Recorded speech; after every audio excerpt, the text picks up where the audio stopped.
Border দিয়ে যারা আসে তাদেরটা সরাসরি ফাস্ট ট্র্যাকে ফালাইতে পারবে, যারা বলবে যে এখন জাজকে দেখতে হবে, দেখার পরে মাস্টার হিয়ারিং হবে, এই সাথে সাথে তাকে একটা ডেট দিয়ে দেওয়া হবে, ইন্ডিভিজুয়াল হিয়ারিং উইচ ইজ ট্রায়ালে না পারলে তাকে ডিপোর্ট করে দেবে। যারা মিথ্যা তথ্য দিয়ে গ্রিন কার্ড পেয়েছে, নাগরিক হয়েছে, নাগরিকত্ব বাতিলের নোটিশ আসছে এবং ফেডারেল ডিস্ট্রিক্ট কোর্টে তাদের বিরুদ্ধে মামলা হচ্ছে। যখন নাম্বারটা বেশি বাড়ে তখন তারা দেশের লোকদের প্রতি, সিটিজেনের প্রতি আরো বেশি সতর্ক হয়ে, তো ভুল করা অভ্যাস, এই জিনিসটা যেন একজনের দোষে সবার ক্ষেত্রে কোনো তদন্তের সুযোগ তারা পায়। কারা ফাস্ট ট্র্যাক রিনিউয়ালে পড়বে? যারা এই দেশে আসছে এবং বলতে সক্ষম হয় নাই যে 2 বছরের বেশি সময় থাকে না এই দেশে, বর্ডার ক্রস করে আসছে, তাদের ক্ষেত্রে ফাস্ট ট্র্যাক রিনিউয়ালটা হচ্ছে। কিন্তু যারা 2 বছরের বেশি সময় আমেরিকায় আসে তাদের জন্য ফাস্ট ট্র্যাক রিনিউয়ালটা খুব একটা গুরুত্ব পাচ্ছে না। তারা এটা অনেকে ডেট আমরা এমনও দেখেছি যারা ডেট দেওয়ার পর ডেটগুলো চেঞ্জ হচ্ছে। তা আপনার ভয় না পেয়ে আপনি যদি জানেন যে কেন আপনি ভয় পাবেন, তাহলে আপনার ভয় পাওয়ারই কথা না।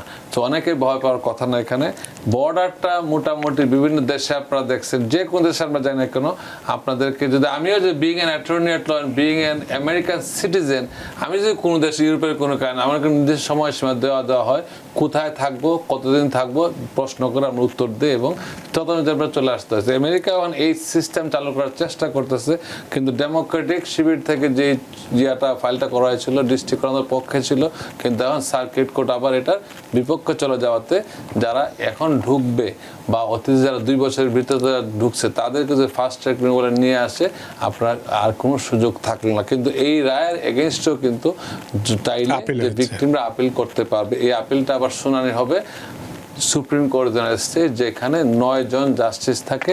বর্তমানে 6 জন জাস্টিস হচ্ছে রিপাবলিকান প্রেসিডেন্ট এবং সিনেট কর্তৃক মনোনীত।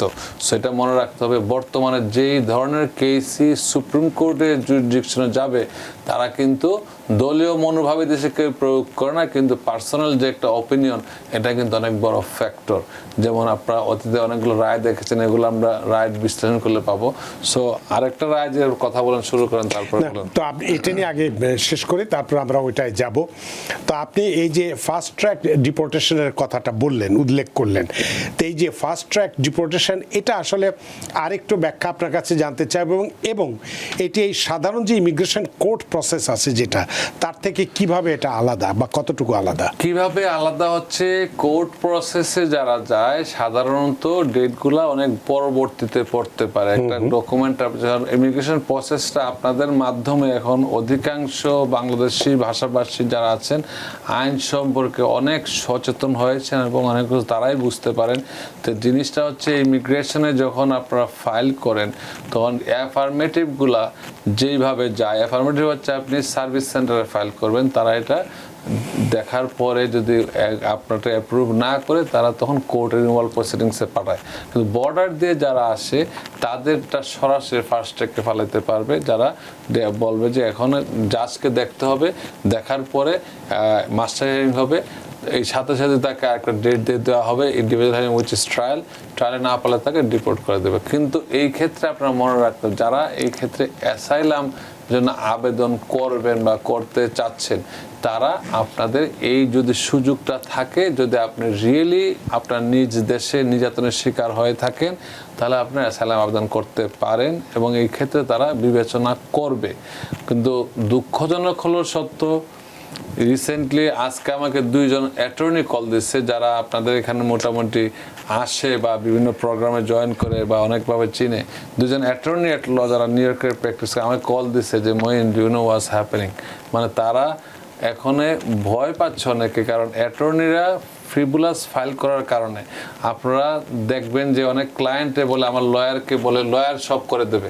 This is wrong concept. এই কারণে অনেক অ্যাটর্নির প্রতি ফাইন ইম্পোজ করা হয়েছে। একজনের করা হয়েছে $250,000 ফাইন, আরেকজন করলে ইনডাইক্ট করা হয়েছে। আমরা এখন সতর্ক থাকতে হবে সব লয়াররা, কারণ আপনাদের মামলা পেলেই একেবারে মামলা, ফ্রিবুলাস বলতে মিথ্যা তথ্য দিয়ে মিথ্যা মামলা করা যাবে না। আর একই জিনিস যে আপনারা কোনো বলে কি যে অমুক জায়গায় মিস্টার এক্স মিস্টার ওয়াই ইসলাম লিখে দিচ্ছে, এই লেখারা যে কতটুকু বিপদের সম্মুখীন হচ্ছেন আপনারা, এটা না সমস্যা না পড়লে বুঝবেন না। কারণ এটা হচ্ছে কি, একই জিনিস আবার কপি পেস্ট করার কারণে ওইসব ল ফার্মকে তারা ধরার চেষ্টা করতেছে যে তুমি একই জিনিস করে নামটা আর ডেট অফ বার্থ এগুলো বদলাই দিচ্ছ। সো এই ক্ষেত্রে হচ্ছে কি, অনেকে ভাবতেছে আমার তো খুব সুন্দর একটা স্টেটমেন্ট লিখে দেওয়া হয়েছে, oh my god this is excellent statement, কিন্তু এটা যে আরেকজন ব্যবহার করেছে এটা আপনি জানতেছেন না। এই কারণে আপনার স্টেটমেন্টটা, আপনার নির্যাতন, আপনার যে কাহিনী হতে হবে ইউনিক কাহিনী হতে হবে, হওয়াটা উচিত ছিল। যারা ইতিমধ্যে হয়তো গ্রিন কার্ড পেয়েও গেছেন, যদি তারা মনে করে যে ফ্রিভোলাস ক্লেম করেছেন, তারা কিন্তু এটা বাতিল, এবং গ্রিন কার্ড পেলে বাতিল করতে পারে, নাগরিকত্ব বাতিল করতে পারে। এই কথাটা শুনতে হয়তো অনেক নিষ্ঠুর মনে হচ্ছে, কিন্তু আমাদের কাছে প্রচুর কেস আসছে বর্তমানে যারা মিথ্যা তথ্য দিয়ে গ্রিন কার্ড পেয়েছে, নাগরিক হয়েছে, নাগরিকত্ব বাতিলের নোটিশ আসছে এবং ফেডারেল ডিস্ট্রিক্ট কোর্টে তাদের বিরুদ্ধে মামলা হচ্ছে এবং কন্টিনিউয়াস। এটা ট্রাম্প প্রশাসন করে নাই, এটা অতীতের আইন, কিন্তু ট্রাম্প শুধু এটা এনফোর্স করার চেষ্টা করতেছে। আমরা কথায় কথায় মনে করি ট্রাম্প ওকে, তার অ্যাটিটিউড খুবই খারাপ, কিন্তু সে এই জিনিসগুলো এনফোর্স করার চেষ্টা করতেছে, এটা যেটা আগে হইতো না। একজনের গ্রিন কার্ড যখন পেয়ে যায় তার তো জীবন সেট, সিটিজেন হয়ে গেলে সে মনে করে আমার তো কোনো সমস্যা নেই, অবশ্যই এই দেশটা তার, কিন্তু কি প্রক্রিয়ায় পেয়েছে এটা কিন্তু বিবেচ্য বিষয়।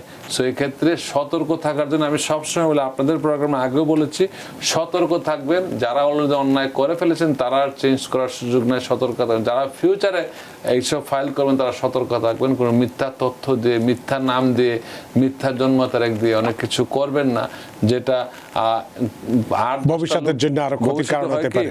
একটা দেশের সবাই যখন নাম্বারটা বেশি বাড়ে তখন তারা দেশের লোকদের প্রতি, সিটিজেনের প্রতি আরো বেশি সতর্ক হয়, তো ভুল করা অভ্যাস।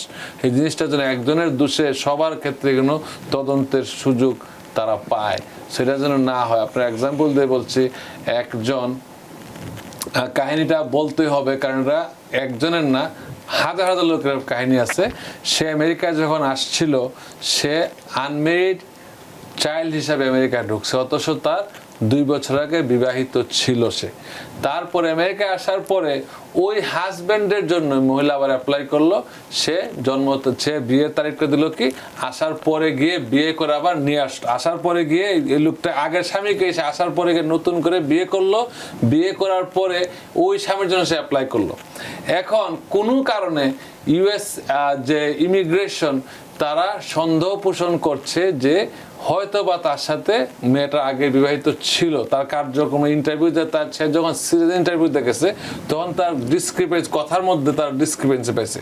পাওয়ার পরে তারা করলো কি, ইউএস এমবাসি থেকে ওই মহিলার আগের যেইখানে বিয়ে রেজিস্ট্রেশন হয়েছিল ওইখানে যে বই দেখে, রেজিস্ট্রেশন বুক দেখে বলে বিয়েটা 2 বছর আগে ছিল, তার কিন্তু নাগরিকত্ব হবে না। তার পরবর্তী যে সে উইথড্র করেছে, এটা করার পরও তার যে আরেক হাজবেন্ডকে বিয়ে করলো, ওই হাজবেন্ডের বিয়েটা কিন্তু বৈধ হচ্ছে না, কারণ সে তো এখানে সব ডিসক্রিপেন্সি, মানে ফ্রডুলেন্ট ইনফরমেশন, তার আশাটাই ছিল একটা প্রতারণা। সো এই ক্ষেত্রে আপনারা আবারও বলছি, এমন কোনো কাজ করবেন না যেটা খুব ইজিলি ধরা পড়ে যাবেন। যেন আপনি আমাকে একটা কথা বলছেন, মহিন ব্যাংকে যায়নি, আপনার কোনো প্রমাণ নাই, আমার কাছে কোনো প্রমাণ নেই, আমি কি বলবো? কিন্তু যদি একটা প্রমাণ থাকে যে মিথ্যাটা বলবেন কিভাবে? বাংলাদেশে বা থার্ড ওয়ার্ল্ড কান্ট্রি মনে করি আমি ভুলে গেছি, সবাই ভুলে গেছে। So this is wrong. যে কথাগুলো একটু আগে বললাম যে সিটিজেনশিপ ক্যান্সেল হচ্ছে, এরকম ক্লায়েন্ট আমাদের যখন আসে বলি যে ভাই আপনার আগের ফাইলটা কোথায়, আগের ফাইল তো আমি ফালাই দিচ্ছি, কারণ এটা আমার ছিল না, পাসপোর্টে ফালাইছি, ফাইলে ফালাই দিচ্ছি, আমি নতুন নামে চলে আসছি এখানে। সো নতুন নামে আপনি ভুলে গেছেন, কিন্তু সরকার তো ভুলে নাই। সো এই ক্ষেত্রে আপনাদেরকে অনুরোধ করব হাত জোর করে, আপনাদের উপরে একটা ফ্যামিলি, একটা দেশের জনগণ আপনাদের উপরে নির্ভরশীল। আপনি যে এলাকায় আমেরিকায় থাকা মানে হচ্ছে আমেরিকার বেস্ট কান্ট্রিতে থাকেন, you are the example for other countries. কিন্তু যদি আপনাদের ভুলের কারণে আপনাদের এই স্ট্যাটাসটা চলে যায় বা ফিউচারের সমস্যা হয়, এটা আপনাদের পরিবার যারা আপনার উপর নির্ভরশীল তারাও হতাশ হবে। সো সতর্ক থাকবেন, ভয় না পেয়ে সতর্ক থাকবেন এবং এমন কোনো অন্যায় করবেন না যেটা আপনার ফিউচারে আপনার স্ট্যাটাস নিয়ে টানবে।